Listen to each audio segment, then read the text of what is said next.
Cambridge, historic town of dreaming spires, academic excellence, punting on the River Cam, and jungle music.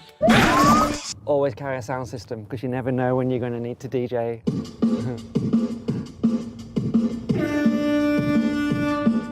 So I live in Cambridge, and I'm a scientist, but for the last few years, I've been running a company that I started called Novalia, and it's all about adding interactivity to print. Novalia might look like an average print company, but there is one big difference. Their prints make a lot of noise. So this drum poster's fun, you can touch it, it plays some beats, but we also make print that is Bluetooth and can connect through to your smartphone and then can connect onto the internet. Using a thin layer of ink containing nanoparticles, Kate has printed electrical circuits on the paper. This one is like a soundboard. After giving a TED talk on nanocarbon inks, Kate demonstrated some scratch DJing on paper. Then she was contacted by a very special fan.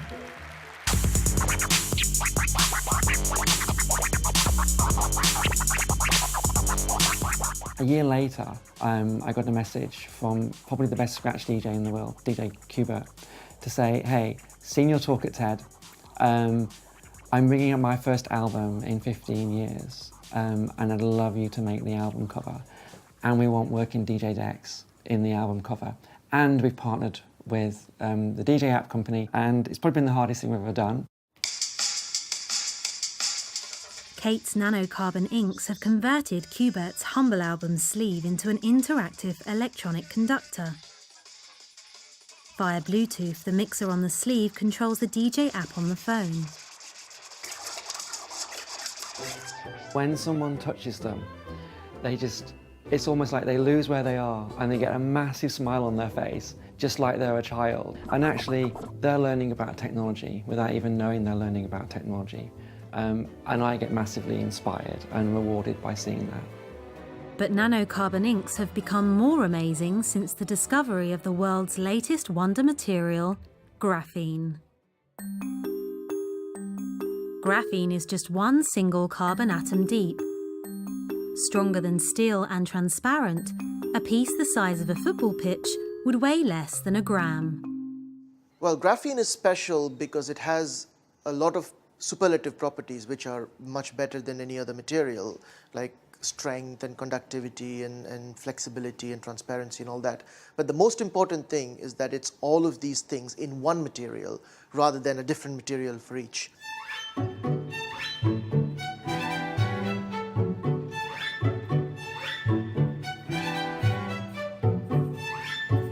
Graphene was first isolated at Manchester University. It may be the most advanced material in the world, but it's produced from graphite, or as most people know it, pencil lead. When graphite was first dug out of this mine near Borrowdale in the 16th century, they didn't know what to do with it, so they used it to mark sheep.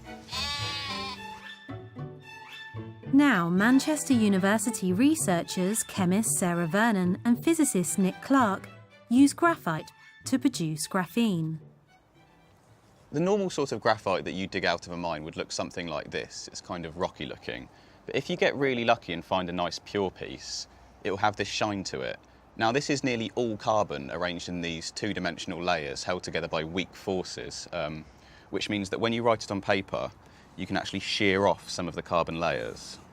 We can describe the structure of graphite like a pile of paper, where it's easy to slide the sheets over each other, but they tend to clump together.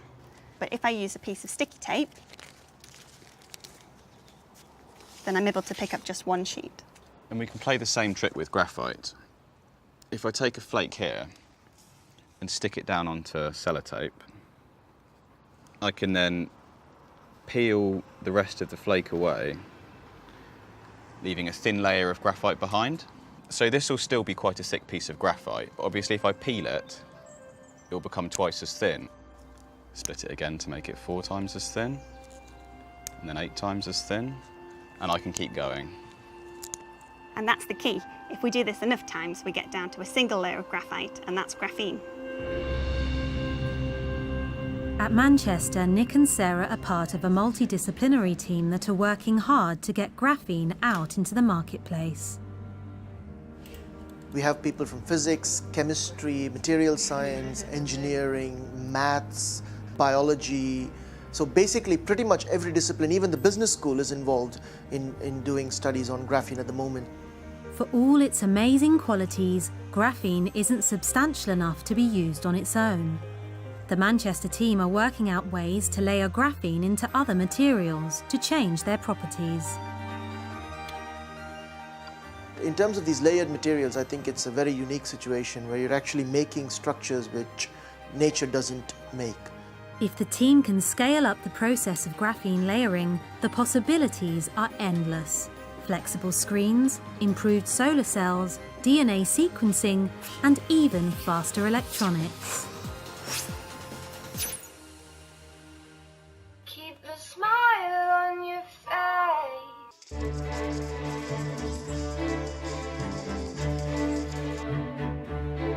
The strength, conductivity, and transparency of graphene offer new possibilities to Kate. With pure pieces of graphene suspended in water, graphene ink is tough enough and transparent enough to be printed directly onto any surface with a normal printer. The F major scale. There's a piece of transparent plastic laid over the graphics, and on that transparent plastic we've printed some graphene ink, and we're using graphene as a transparent conductor. So when I touch this button, it connects to my phone and makes the music play. So we created a fun experience, but actually its purpose is to inspire. And we have no idea where this is going to go or where graphene is necessarily going to end up. More likely than not, it's going to be combined with other inventions, other pieces of technology. And it's when we combine those things together that we end up with properties, experiences, or technology that we've never dreamed could happen.